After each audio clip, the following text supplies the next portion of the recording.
अस्सलाम वालेकुम, mister engineer YouTube channel में एक दफ़ा फिर से खुश आमदीद। आज की इस वीडियो में हम आप लोगों को ये बताएंगे कि आप इस तरह के किसी भी सिंपल इन्वर्टर को यूपीएस में किस तरह से कन्वर्ट कर सकते हैं। मेरे कहने का मतलब ये है कि जैसे ही आपकी वोल्टा की लाइट जाए आपका ये इन्वर्टर ऑटोमेटिकली ऑन हो जाए, जैसे ही लाइट आए आपका ये इन्वर्टर ऑटोमेटिकली ऑफ हो जाए। जैसा कि हमें पता है कि पाकिस्तान के अंदर अक्सरियत में लोगों के पास डीसी सिस्टम लगा हुआ है, उनके पास इतना बजट नहीं होता कि वो बड़े बड़े इन्वर्टर्स खरीद सकें। बहुत सारे दोस्तों की यही रिक्वेस्ट आ रही थी कि हमें कुछ ऐसा तरीका कार बताया जाए कि हमारी ये प्लग उतारने और लगाने वाली जो सिस्टम है इससे हमारी जान छूट जाए। सो आज की इस वीडियो में हम आप दोस्तों को यही बताने वाले हैं। आप दोस्तों से यही रिक्वेस्ट करेंगे कि वीडियो थोड़ी सी लंबी हो जाएगी, इस वीडियो को एंड तक जरूर देखिएगा और लाइक करके हमारी हौसला अफजाई जरूर कर दीजिएगा। तो दोस्तों चलिए शुरू करते हैं। दोस्तों ये वीडियो काफ़ी इंटरेस्टिंग होने वाली है क्योंकि इसमें हमने इस छोटे इन्वर्टर को एज ए यूपीएस इस छोटे से मॉड्यूल की मदद से करवाया है। ये सर्किट किस तरह से डिज़ाइन किया है, क्या क्या चीज़ों की ज़रूरत पड़ेगी, उसके लिए हम आप लोगों को लिए चलते हैं अपने कंप्यूटर में। वहाँ पर जाकर आप लोगों को बताते हैं कि इसके लिए किन किन चीज़ों की ज़रूरत पड़ती है और इसको ऑर्डर किस तरह से करना है। This video is sponsored by allpcb.com। allpcb.com China की एक ऐसी वेबसाइट है जहां से आप प्रोफेशनल पीसीबीज बनवा सकते हैं। अगर आप इस वेबसाइट पर पहला ऑर्डर प्लेस करेंगे तो ये 5 पीसीबीज आपको $0.99 के अंदर प्रोवाइड करेंगे। इसके अलावा अगर आप फर्स्ट टाइम साइन अप करेंगे तो ये $5 का आपको एक कूपन भी देते हैं। यहाँ से पीसीबी बनवाने के लिए सबसे पहले आपने क्यूड नाउ के बटन के ऊपर क्लिक करनी है।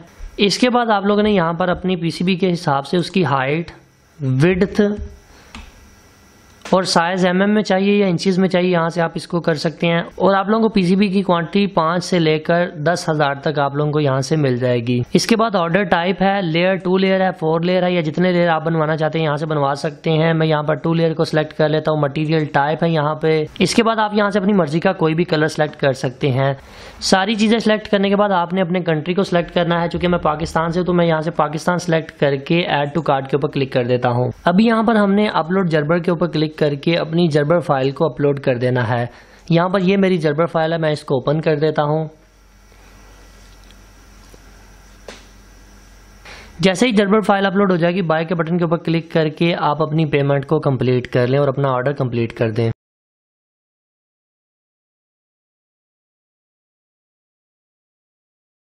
आप लोग यहाँ पर पीसीबी की क्वालिटी भी चेक कर सकते हैं। काफी शानदार पीसीबी इन्होंने डिजाइन करके सेंड की है। ये यहाँ पर आप लोग पीसीबी की बैक साइड भी चेक कर सकते हैं। जी तो दोस्तों सबसे पहले हम शुरू करते हैं इसके अंदर पार्ट्स को इंसर्ट करना। मैं कोशिश करूंगा डिटेल के साथ आप दोस्तों को बताऊं कि किस तरह से आपने इसको असेंबल करना है। सबसे पहले हम इसके ऊपर जीनर डायोड लगाएंगे। जीनर डायोड की ये जो लाइन वाली साइड है आपने इसको लाइन वाली साइड के ऊपर रखना है। अगर आप यहाँ पर कोई भी चीज उल्टी लगाएंगे तो उसका नुकसान हो सकता है, आपका सर्किट काम नहीं करेगा, सर्किट ठीक तरह से काम नहीं करेगा, बर्न हो सकता है। जीनर के बाद बारी आ जाती है इस कैपेसिटर की। 100 यूएफ के कैपेसिटर के प्लस माइनस को देखकर लगाएं। बड़ी लेग जो होती है वो प्लस होती है, छोटी लेग माइनस होती है। मैंने इसको भी इंसर्ट कर दिया है। इसके बाद बारी आ जाती है इन चारों डायोड्स की। ये जो लाइन वाली साइड है इसको आपने डायोड की ये लाइन वाली साइड के ऊपर रखना है। जैसा कि आप लोग यहाँ पर देख सकते हैं कि इसी तरह से ही आपने सभी डायोड्स को लगाना है। चारों डायोड्स को लगाने के बाद यहाँ पर बारी आ जाती है 100 ओम के रेजिस्टर को लगाने की। मैं यहाँ पर 100 ओम की रेजिस्टेंस को लगा रहा हूँ। इसके बाद बारी आ जाती है इस कैपेसिटर की। तमाम पार्ट्स की वैल्यू के लिंक्स मैं डिस्क्रिप्शन में दे दूंगा। इसको लगा लेने के बाद बारी आ जाती है छोटी रिले की। छोटी रिले को भी आप यहाँ पर देखकर लगा दें। इसके बाद बारी आ जाती है इस बड़ी साइज के रिले को लगाने की, तो मैं इसे भी यहाँ पर इंसर्ट कर देता हूँ। दोस्तों यहाँ पर सभी पार्ट्स को माउंट करने के बाद हमने इनको सोल्ड कर देना है। सोल्डिंग करते वक्त अक्सर मैं अपनी वीडियोस में यही कहता हूं कि अच्छी क्वालिटी का सोल्डर इस्तेमाल करें। अगर आपको भी अच्छी क्वालिटी का सोल्डर चाहिए तो मैं लिंक डिस्क्रिप्शन में दे दूंगा, वहां से जाकर आप उसको परचेज कर सकते हैं। दोस्तों आप लोग यहाँ पर देख सकते हैं कि हमने सभी पार्ट्स को लगा दिया है। आप लोगों ने भी इसी तरीके से इन सभी पार्ट्स को अपनी पीसीबी के ऊपर लगा देना है। अभी यहाँ पर बारी आ जाती है आउटपुट के कनेक्शंस को लगाने की। यहाँ पर देखिए यहाँ पर लिखा हुआ है न्यूट्रल। यहाँ पर हम न्यूट्रल वायर लगाएंगे ब्लैक कलर की। यहाँ पर ये लोड की वायर है, यहाँ पर लोड की वायर लगा देंगे। जो वोल्टा से 220 वोल्ट आ रही है वो हम यहाँ पर इंसर्ट करेंगे। सोलर इन्वर्टर से आ रही है वो हम यहाँ पर इंसर्ट करेंगे। मैं सभी को जल्दी के साथ लगाकर फिर आप दोस्तों को डिटेल से समझाता हूँ कि किस तरीके से ये वर्क करेगा। अभी दोस्तों ये जो स्टेप मैं आप लोगों को बताने वाला हूँ ये आपके समझने वाला है। देखें सर्किट को तो हमने डिजाइन कर लिया है, इसको असेंबल कर लिया है। इसके ऊपर तारें भी लगा दी हैं, न्यूट्रल लगा दी, ये आगे हमने लोड लगा दी, इसके बाद ग्रिड और इसके बाद सोलर की ये तारें लग गई हैं। अब इसके कनेक्शन हमने किस तरीके से करने हैं, इस स्टेप को जरा गौर से समझिएगा। यहाँ पर आप लोग देख सकते हैं कि हमारे पास 1000 वाट का मिनी इन्वर्टर है। ये 2 तारें मैंने इसकी आउटपुट से निकाल ली, मतलब कि जहाँ पर आप अपना कोई भी लोड लगाते हैं वहाँ से मैंने इसकी 2 तारें ले ली। ये आप यूँ समझ लें मेरे पास एक घर का लोड है जो कि 200 वाट का बल्ब है। आप यूँ समझ लें कि ये हमारे घर का लोड है, इसकी भी ये 2 तारें आ गई। 2 तारें इन्वर्टर से, 2 तारें लोड से और 2 ही तारें आपने वॉपडा से ले लेनी है, न्यूट्रल और फेज। ठीक है, इस वक्त हमारे पास टोटल 6 वायर्स हो गई। सबसे पहला काम हमने ये करना है कि इन सब की न्यूट्रल को हमने कॉमन कर देना है। न्यूट्रल आप टेस्टर की मदद से भी टेस्ट कर सकते हैं वॉपडा की, वैसे भी सोलर इन्वर्टर के ऊपर न्यूट्रल का लिखा होता है।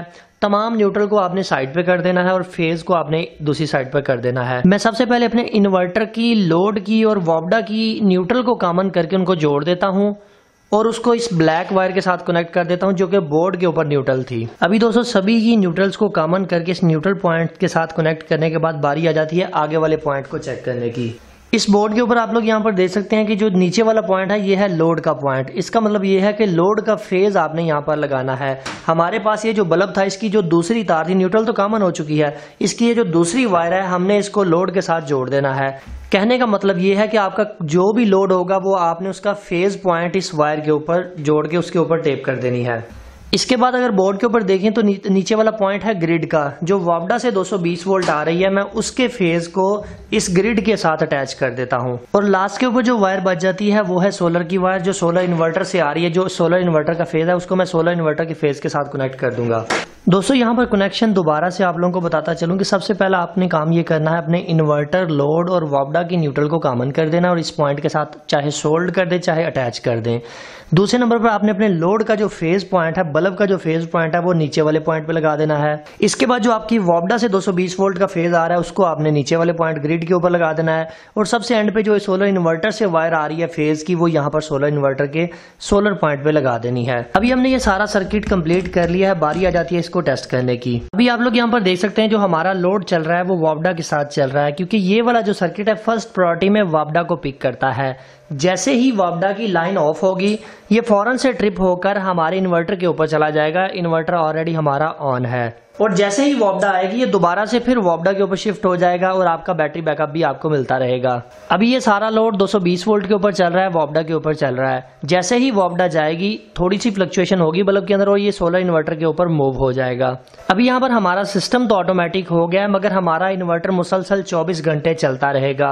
आप यहाँ पर देख सकते हैं कि मैं अगर इसकी वायर के साथ इस मीटर को कनेक्ट करता हूँ तो ये तकरीबन 1/2 एम्पियर इसके अंदर से कंज्यूम हो रहा है, जो कि मुसलसल स्टैंड बाई के ऊपर ये हमारा इन्वर्टर ले रहा है, जिससे आपको बैटरी बैकअप कम मिल सकता है। अब उसका सोल्यूशन हमने ये निकाला है कि यहाँ पर ये जो दूसरी रिले अटैच की थी, यहाँ पर हम इस इन्वर्टर का ये जो ऑन ऑफ वाला स्विच होता है इसको हम यहाँ पर कनेक्ट कर देंगे। हमने करना यह है कि इस स्विच के साथ जो दोनों वायर्स लगी हुई हैं उनको उतारकर इस रिले के पॉइंट के ऊपर लगा देनी है, ताकि जैसे ही लाइट आए हमारा इन्वर्टर बंद रहे, जैसे ही लाइट जाए इन्वर्टर ऑटोमेटिकली ऑन हो जाए, इन्वर्टर मुसलसल 24 घंटे तक ऑन ना रहे। सो मैं जल्दी के साथ अपने इन्वर्टर को खोलकर इसके अंदर से 2 तारें निकाल लेता हूँ।